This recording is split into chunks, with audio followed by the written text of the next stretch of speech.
way I hear tell it, that one's so bad, he whoops his own arse thrice a week. Eyes wide, Cameron Amelia Mare Jack burst out laughing at the unexpected, dry comment she overheard above the raucous tavern voices and music, until she caught sight of the man it was directed toward. That sobered her quick enough. Holy Mother of God! There was no way to miss that giant mass of human male as he swept into the crowded room like the living embodiment of some ancient hero. Nay, not a hero, a pagan god. At least 6.5 feet tall, he towered over everyone else there, and had a shoulder width so great he was forced to turn to the side to come through the doorway, and stoop down lest he decapitate himself with the thick, low-hanging beam. A feat he accomplished with a masculine grace and swagger that said he'd done it enough that it was habit from years of experience. Which made her wonder how many times as a boy he must have whacked his head before he learned to instinctively duck like that. With a quick swipe of his massive hand, he removed his black tricorn hat and tucked it beneath his muscled arm, exposing a thick mane of unbound, wavy, sable hair that gleamed in the dull candlelight. He held a set of rugged features that appeared chiseled from stone in perfect masculine proportions. Never in her life had she beheld his equal in form, strength, or grace. But it wasn't just the unexpected sight of him.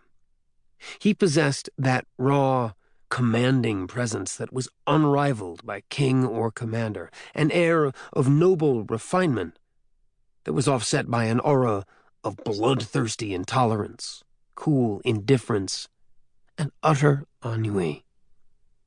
He was lethal, no doubts there, beguiling. More than that, he was an enigmatic study of warring contradictions that quickened her heart a lot more than she wanted to admit to anyone, especially herself. In a festering den of inhospitable inequity and evil, this man reigned as its supreme emperor. And while his two companions were dressed in brightly colored brocades, like the other vain occupants of the room, this one, in stark contradiction, wore a somber black wool coat, breeches with plain brass buttons, and an unremarkable dark brown waistcoat. Even his cotton shirt and neckerchief were as black as his hair and boots. Like a Quaker. And yet his demeanor and weaponry said he didn't partake of their religion or peaceful ways. The only color on his body was the blood-red hilt of a barbarian-styled cutlass, and a flashing ruby signet ring on his pinky that caught the light. But for his fierce stance, deadly demeanor, and the firm hand that stayed planted on the hilt of that sword, he could easily pass for a respectable man, nobleman even. Until one met that cold, dark, intelligent gaze that saw everything around him to the most microscopic detail. She could literally feel him tallying the strengths of everyone in the tavern and sizing them up for their every weakness of character and physical flaw, as well as their caskets. He was exactly the kind of unnerving male that caused her and Lettice to draw straws on his entrance back home in the Black Swan to see which of them would be stuck for the night waiting on his table. And Cameron always cheated to make sure she wasn't the one left with it, something that would bother her conscience a lot more but for the fact that it was Letitia's father who owned the Swan.